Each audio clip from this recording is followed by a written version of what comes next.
الحمد لله نحمده ونستعينه ونستغفره ونؤمن به ونتوكل عليه ونعوذ بالله من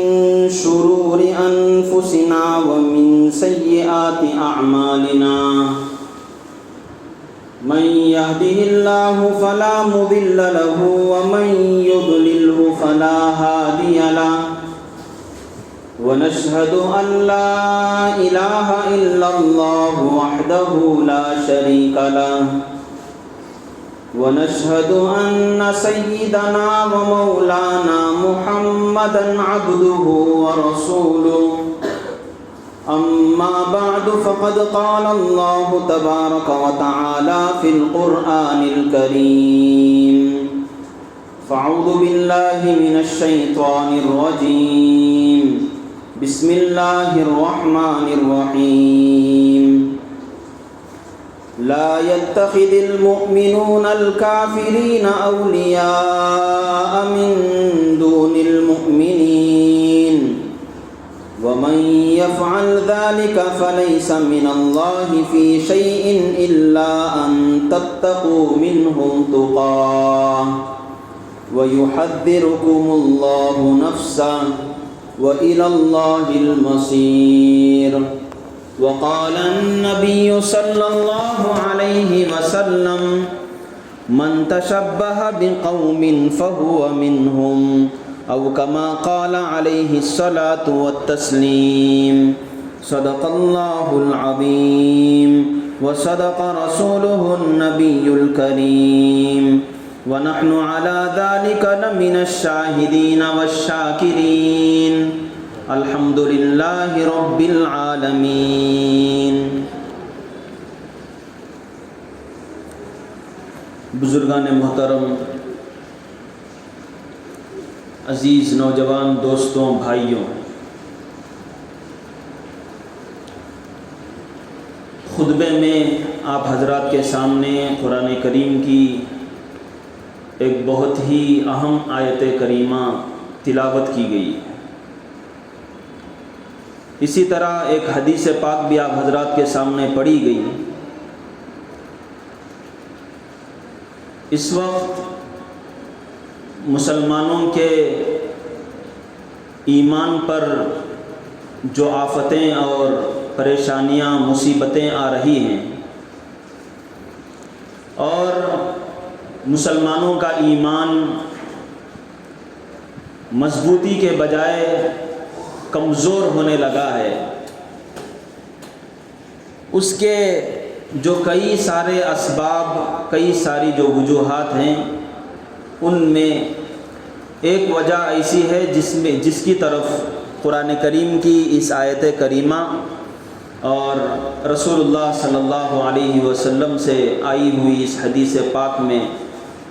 اس پر ایک نشاندہی کی گئی ہے. یہ بات ہم لوگوں کے سامنے کئی مرتبہ آ چکی ہے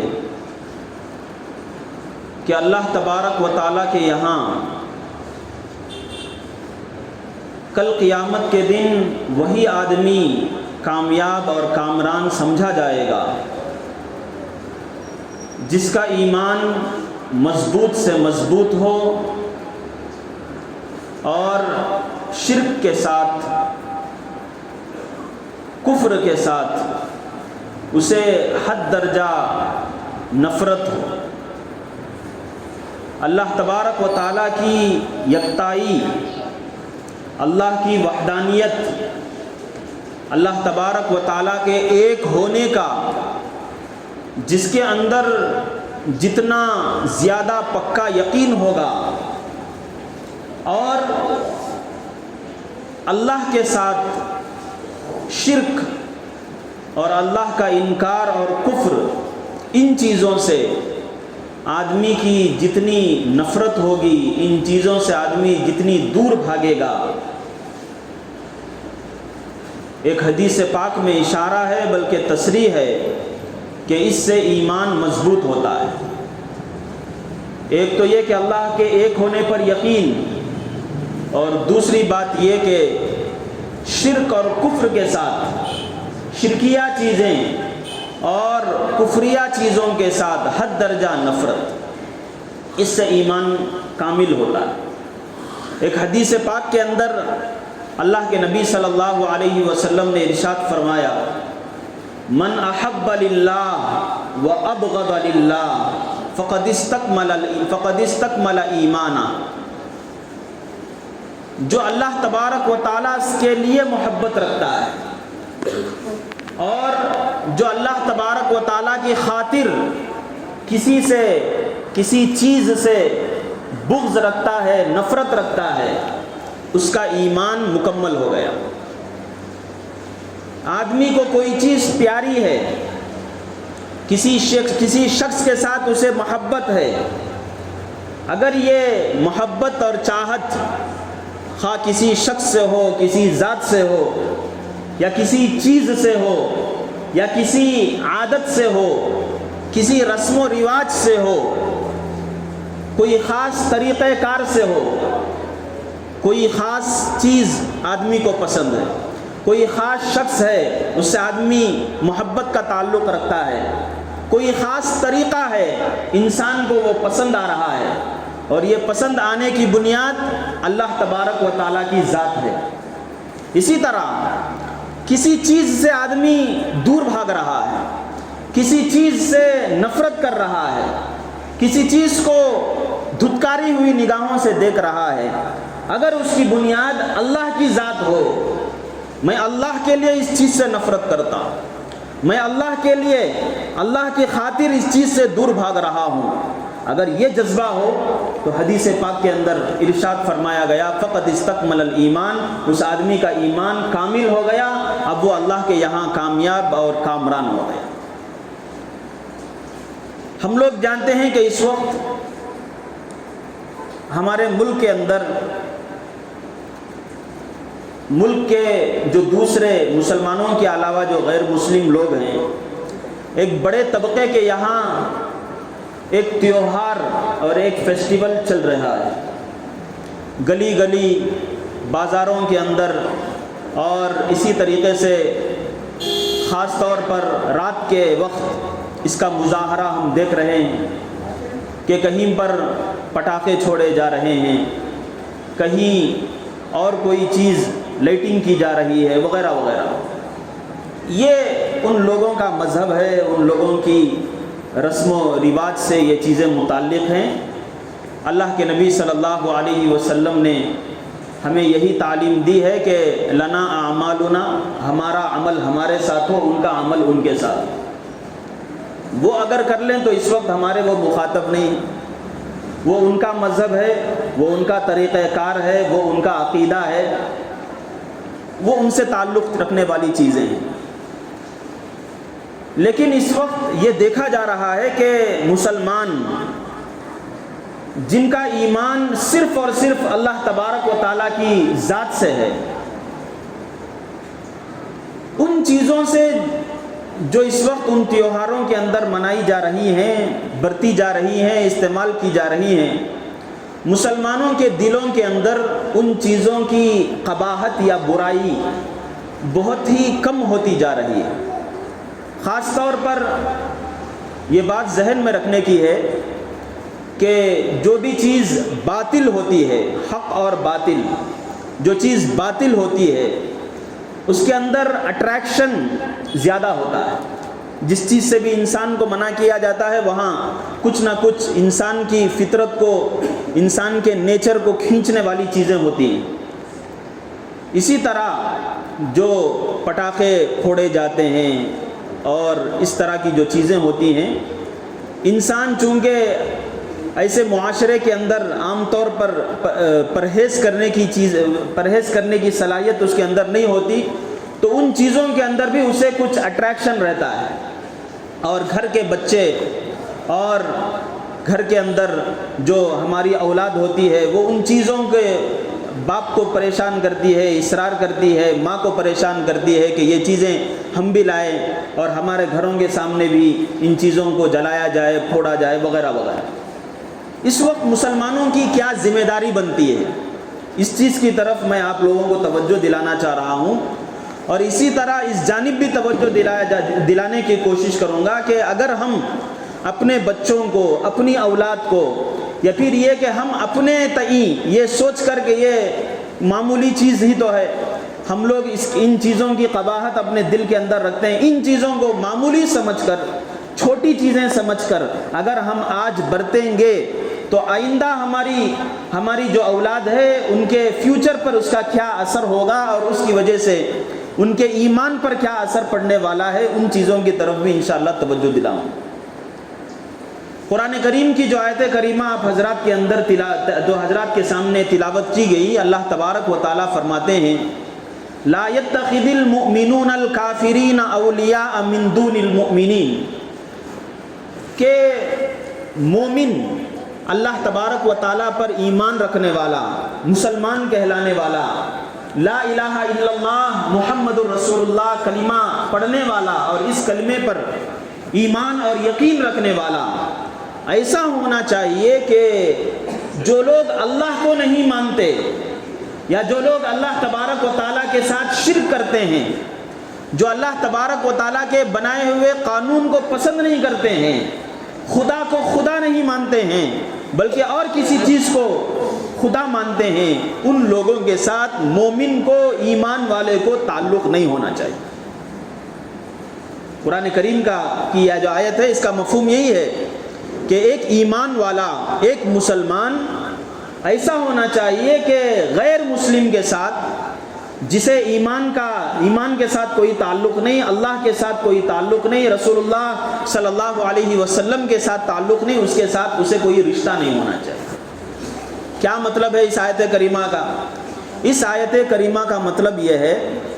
کہ دیکھو کچھ چیزیں ایسی ہوتی ہیں جو انسانیت کے ناطے، بھائی چارگی کے ناطے، اخلاق کے ناطے ضروری ہوتی ہیں، ان چیزوں کا بیان اس آیت کریمہ کے اندر نہیں ہے۔ جیسے مثال کے طور پر ہمارا گھر ہے اور گھر کے بازو میں کوئی غیر مسلم رہتا ہے، اسے کوئی پریشانی لاحق ہو گئی، اس کے گھر میں کسی کا انتقال ہو گیا، یا یہ کہ وہ قرض کے اندر ڈوب گیا، یا یہ کہ کسی چیز کے اندر اسے بڑا نقصان ہو گیا، تو مسلمان انسانیت کے ناطے اس کی مدد کرنا چاہیے۔ باقاعدہ طور پر احادیث کے اندر، روایات کے اندر صحابہ کا عمل، رسول اللہ صلی اللہ علیہ وسلم کا عمل موجود ہے۔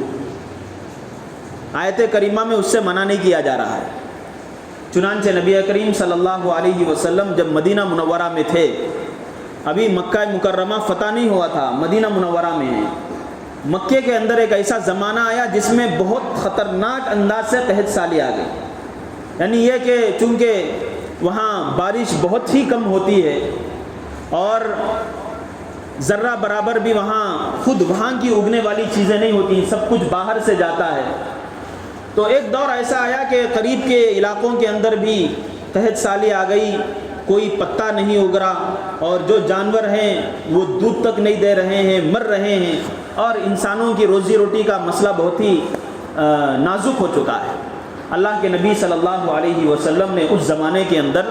جب مکہ مکرمہ کے اندر صرف کفار اور مشرکین تھے، اور صرف ایسے چند مسلمان رہ گئے تھے جو ہمت کر کے یا پھر یہ کہ کسی مجبوری کے تحت مدینہ منورہ نہیں آئے، عام طور پر پورا مکہ مکرمہ کافروں کا، مشرکوں کا جب ہو چکا تھا، آپ صلی اللہ علیہ وسلم نے مدینہ منورہ سے وہاں امداد بھیجی، انسانیت کے ناطے، بھائی چارگی کے ناطے، غم گساری کے ناطے۔ لہٰذا اس عمل سے آپ صلی اللہ علیہ وسلم کے ہمیں یہ بات ملتی ہے کہ ہمیں یہ سبق ملتا ہے، یہ پیغام ملتا ہے کہ اگر غیر مسلم ہو، ان کو کوئی پریشانی لاحق ہو تو انسانیت کے ناطے ہمیں ان کی مدد کرنا چاہیے، ان کا ساتھ دینا چاہیے۔ ایک چیز تو یہ ہے۔ دوسری چیز یہ کہ اخلاق کے ساتھ پیش آنا، کسی سے کوئی ملاقات ہو گئی، یہ نہیں کہ ہم ان کو دیکھنا بھی نہیں چاہ رہے ہوں، بلکہ ظاہری جو اخلاق کی چیزیں ہوں اس میں بھی انسان کو اخلاق کے ناطے پیش آنا چاہیے۔ رسول اللہ صلی اللہ علیہ وسلم کی ایک زوجہ مطہرہ، غالباً حضرت میمونہ یا اور کوئی زوجہ مطہرہ ہے، نام ذہن سے نکل گیا، مدینہ منورہ میں آپ صلی اللہ علیہ وسلم کا نکاح ہوا ہوتا ہے اور یہ ایمان لا چکی ہوتی ہیں، اور ان کے جو والد تھے، ان کے باپ، وہ حضرت ابو سفیان تھے جو بعد میں چل کر ایمان لائے فتح مکہ کے موقع پر۔ اس سے پہلے مسلمانوں کے سخت ترین دشمن جنگ احد کے اندر جو 70 صحابہ شہید ہوئے، اور بلکہ حضرت حمزہ رضی اللہ عنہ کو جو شہید کیا گیا، ان کی بیٹی اللہ کے نبی کے نکاح میں ہے، لیکن ایمان لا چکی تھی۔ اب ان کے گھر سے بیٹی کو ملنے کے لیے باپ آتا ہے، وہ بیٹی جو آپ صلی اللہ علیہ وسلم کی زوجہ مطہرہ ہیں، آتی ہیں اللہ کے نبی کے پاس، پوچھتی ہیں کہ وہ مسلمان نہیں ہیں، میرا ان کے ساتھ کیسا تعلق ہونا چاہیے۔ اللہ کے نبی صلی اللہ علیہ وسلم نے فرمایا کہ وہ مسلمان نہ ہوں وہ الگ چیز ہے، لیکن وہ تمہارا باپ ہے، تمہارا اس کے ساتھ رشتہ ہے، تمہیں ان کے ساتھ اخلاق کے ساتھ پیش آنا چاہیے۔ تو لہٰذا وہ جاتی ہیں، اخلاق کے ساتھ پیش آتی ہیں، وغیرہ وغیرہ ہوتا۔ تو اس سے بھی معلوم یہ ہوا کہ انسان کو غیر مسلموں کے ساتھ ان چیزوں میں ساتھ دینا چاہیے، ان کو ان چیزوں میں ان کا تعاون اور ان کی امداد کی جا سکتی ہے۔ آیت کریمہ میں جس میں یہ بتایا جا رہا ہے کہ مسلمانوں کو غیروں کے ساتھ کوئی تعلق نہیں ہونا چاہیے، یہ چیزیں، اس کا مطلب یہ ہے کہ غیر مسلموں کو ان کے مذہب کی وجہ سے ہمیں ان سے تعلق ہو، دلی دوستی ہو، ایسا بالکل نہیں ہونا چاہیے۔ اس سے اللہ تبارک و تعالیٰ نے منع کیا ہے کہ غیروں کے ساتھ، کفار کے ساتھ، مشرکین کے ساتھ ایک مومن کو تعلق ہے، دوستی ہے۔ کیوں دوستی ہے؟ اس کے مذہب کی بنیاد پر، اس کے ریلیجن کی بنیاد پر، اس کے طریقہ کار کی بنیاد پر۔ اللہ تبارک و تعالیٰ کہتے ہیں وَيُحَذِّرُكُمُ اللَّهُ نَفْسًا، اللہ ان چیزوں سے خود مسلمانوں کو ڈراتے ہیں اور باقاعدہ طور پر منع کرتے ہیں۔ تو اس سے معلوم یہ ہوا کہ آیت کریمہ کے اندر جو منع کیا جا رہا ہے، انسانیت برتنے سے منع نہیں کیا جا رہا، ان کے ساتھ غم گساری کرنے سے نہیں منع کیا گیا، بلکہ ان سے جو روکا جا رہا ہے ان کے مذہبی چیزوں میں، ان کے ریلیجیس تھنگز کے چیزوں میں آدمی اپنے آپ کو داخل کرے، یا پھر یہ کہ ان چیزوں میں آدمی نرم رویہ اختیار کرے، اس سے مسلمانوں کو روکا جا رہا ہے۔ اور ایک روایت کے اندر رسول اللہ صلی اللہ علیہ وسلم نے صاف ارشاد فرمایا من تشبہ بقوم فہو منہم، جو آدمی جس قوم کے ساتھ مشابہت اختیار کرتا ہے، آدمی جن چیزوں کو، جس قوم کی خاص چیزوں کو اپنانے کی کوشش کرتا ہے، وہ کل قیامت کے دن انہی لوگوں میں اٹھایا جائے گا۔ آج جو تیوہار چل رہے ہیں غیروں کے، اس کے اندر ہم لوگ دیکھ رہے ہیں کہ غیر تو اپنے مذہب کے روح سے ان چیزوں میں لگے ہوئے ہیں، ان سے ہمیں اس وقت کوئی گفتگو نہیں ہے، لیکن ہم اپنے گھروں کے اندر جو مسلمان ہیں،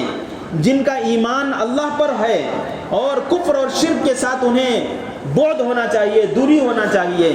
صرف اس وجہ سے کہ بچہ اصرار کر رہا ہے کہ پٹاخے جلائے جائیں، صرف اس وجہ سے کہ اور بچے اصرار کر رہے ہیں، یا پھر یہ کہ پڑوس میں وہ سب لوگ مل کر کر رہے ہیں، تو لہٰذا ہمارے مسلمان بھی اپنے بچوں کو پٹاخے خرید کر دے رہے ہیں، اور اس طرح گویا کہ ان سے ایک طرح کی دوستی بھی ظاہری طور پر دکھائی دیتی ہے۔ اللہ تبارک و تعالیٰ کے یہاں بالکل یہ چیز قابل قبول نہیں، اس سے باقاعدہ طور پر روکا جا رہا ہے۔ اور اللہ کے نبی صلی اللہ علیہ وسلم کا جیسے کہ ارشاد میں نے سنایا کہ جو لوگ ایسا کرتے ہیں کل قیامت کے دن انہی لوگوں کے ساتھ اٹھایا جائے گا۔ ایک واقعہ کتابوں کے اندر ملتا ہے، ایک مسجد کے امام صاحب تھے، بہت نیک تھے، لوگوں کے درمیان ان کے نیکی کا چرچا بہت زیادہ تھا۔ ہولی کا موقع تھا، باہر جب نکل کر گئے، ان کا پہلے تو یہ ہوا کہ ان کا انتقال ہوا، تو ان کے چاہنے والوں نے دیکھا کہ ان کا کل قیامت کا منظر ہے اور انہیں کفار کے ساتھ، مشرکین کے ساتھ انہیں اٹھایا جا رہا۔ وہ بڑے پریشان ہو گئے، پریشان ہو کر خواب ہی میں وہ ان کو پوچھتے ہیں کہ حضرت کیا مسئلہ ہے کہ کئی برس ہم نے آپ کے پیچھے نماز پڑھی، آپ کی باتوں کی وجہ سے ہمیں ہدایت ملی، لیکن آج ہم آپ کو دیکھ رہے ہیں کہ آپ کفار کے ساتھ ہیں، مشرکین کے ساتھ۔ تو انہوں نے کہا کہ مسئلہ اصل ایک ایسا ہوا کہ ایک مرتبہ میں پان کھاتے ہوئے جا رہا تھا گلی میں، تو ایک سفید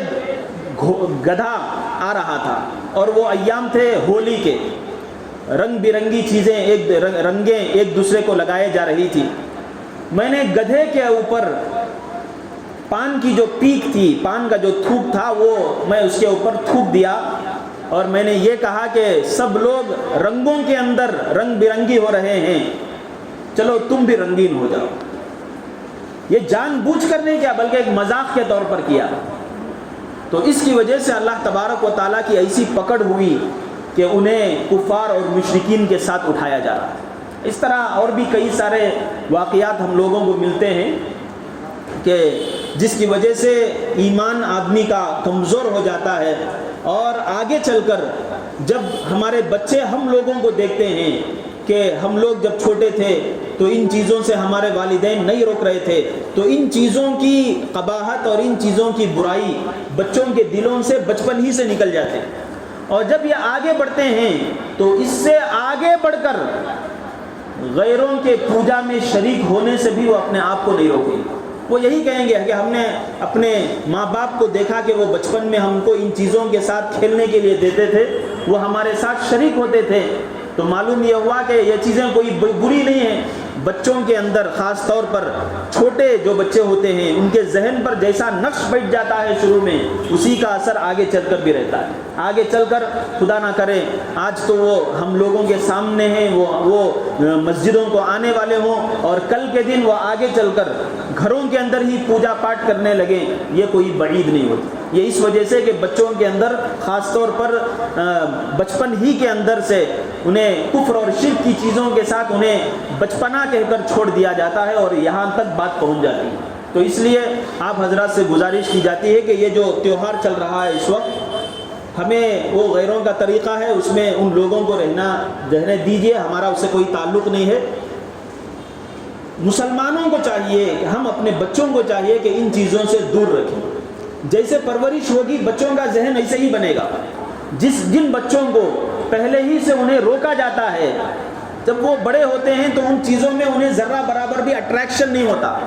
لیکن جب بچوں کو چھوڑ دیا جاتا ہے وہ بڑے ہوتے ہیں تو ان کی طرف وہ کھینچے جاتے ہیں، اور آگے چل کر انہی چیزوں کو اختیار کرنے سے پیچھے نہیں آتے۔ تو یہ بہت ہی نازک چیز ہے، اور اس سے ایمان خطرے میں پڑ سکتا ہے، اس لیے مسلمانوں کو چاہیے کہ ان چیزوں سے دور رہیں۔ ایسے موقع پر بعض حضرات کچھ مسائل بھی پوچھتے ہیں، جیسے مثال کے طور پر جب رمضان آتا ہے یا عید الاضحیٰ کا موقع آتا ہے، تو چونکہ لوگ آفس میں جاب کہیں پر کر رہے ہوتے ہیں یا ادھر ادھر شریک رہتے ہیں، تو ان کے جو کلیگس ہوتے ہیں، اسٹاف ممبرز ہوتے ہیں، وہ پیغام بھیجتے ہیں رمضان کے موقع پر، عید کے موقع پر، کہ ہیپی رمضان یا عید مبارک وغیرہ۔ تو بھائی چارگی کے طور پر کیا ایک مسلمان دوسروں کو ہیپی دیوالی یا پھر یہ کہ اور ایسے پیغامات بھیج سکتا ہے یا نہیں بھیج سکتا؟ اس سلسلے میں مسئلہ یہی ہے کہ یہ چونکہ ان کی مذہبی چیز ہے، وہ ہم لوگوں کو بول رہے ہیں تو وہ الگ چیز ہے، لیکن ایک مسلمان کو ایک غیر کے لیے ایسے میسیجز بھیجنا جائز ہے۔ اب کیا جائے، ان کی دوستی بھی برقرار رکھنی چاہیے، یا یہ کہ وہ ہم لوگوں کو برا سمجھیں گے؟ ایسے موقع پر کچھ دعائیہ جملے ان کو لکھ کر بھیج دیا جائے جس کے اندر مذہبی چیزوں کا کوئی ذکر نہ ہو۔ اللہ تمہیں سلامت رکھے، خدا تمہیں ہدایت دے، خدا کی رحمتیں تمہارے اوپر ہو، بلیسنگز تمہارے اوپر ہو وغیرہ، ایسی جو جس کا تعلق مذہب سے نہ ہو، ایسی چیزیں انہیں لکھ کر جواباً بھیج دیا جائے تو اس سے مسئلہ حل ہو سکتا ہے۔ باقاعدہ طور پر انہیں مبارکبادی دینا یا ایسے موقعوں پر ہم اپنی طرف سے انہیں کوئی گریٹنگز دینا یا پھر یہ کہ کوئی گفٹس دینا، ایسے موقعوں پر یہ مسلمان کے لیے جائز نہیں۔ ایسے موقعوں پر حکمت کو پیش نظر رکھ کر جو عام چیزیں ہوتی ہیں اس کے مطابق مسلمانوں کو ڈیل کر لینا چاہیے، اور اس طرح ان چیزوں سے بچے رہنا چاہیے۔ اللہ تبارک و تعالیٰ یہ جو چیزیں ہمارے سامنے آئی ہیں، ان چیزوں کے مطابق ہمیں عمل کرنے کی کوشش ہدایت عطا فرمائیں، اور خاص طور پر گھروں میں جو بچے ہوتی ہیں، اور اسی طریقے سے عورتوں کو اس سلسلے میں بتایا جائے کہ بچوں کو کس طرح سمجھانا چاہیے، کس طرح، اس لیے کہ ہم لوگ یہاں مسجد میں آتے ہیں یا اسے اس قسم کے بیانات سن لیتے ہیں اور ہم لوگوں کا ایک ذہن کچھ نہ کچھ بن جاتا ہے، لیکن عورتیں عام طور پر ان سب چیزوں سے دور رہنے کی وجہ سے یہ چیزیں ان کے سامنے نہیں آتی، جبکہ ہم لوگوں پر اپنے ایمان کی حفاظت کی ذمہ داری جتنی ہے، بغیر ایک ذرہ برابر کمی کے عورتوں کے اوپر بھی اپنے بچوں کی اور اپنے ایمان کی ذمہ داری اتنی ہے۔ تو لہٰذا عورتوں کو بھی ایسے بیانات وغیرہ سنائے جائیں، یا پھر یہ کہ جہاں محلے میں جہاں ایسے اجتماعات وغیرہ ہوتے ہوں، جہاں دینی امور وغیرہ بتائے جاتے ہوں، وہاں شریک ہونے کی انہیں ترغیب دی جائے۔ اللہ تبارک و تعالیٰ ان چیزوں کو سمجھنے اور اس کی نزاکت کو سمجھنے کی توفیق عطا فرمائیں، اور ہمیں اپنے ایمان کی حفاظت کرنے کی توفیق عطا فرمائیں۔ وآخر دعوانا ان الحمد للہ رب العالمین۔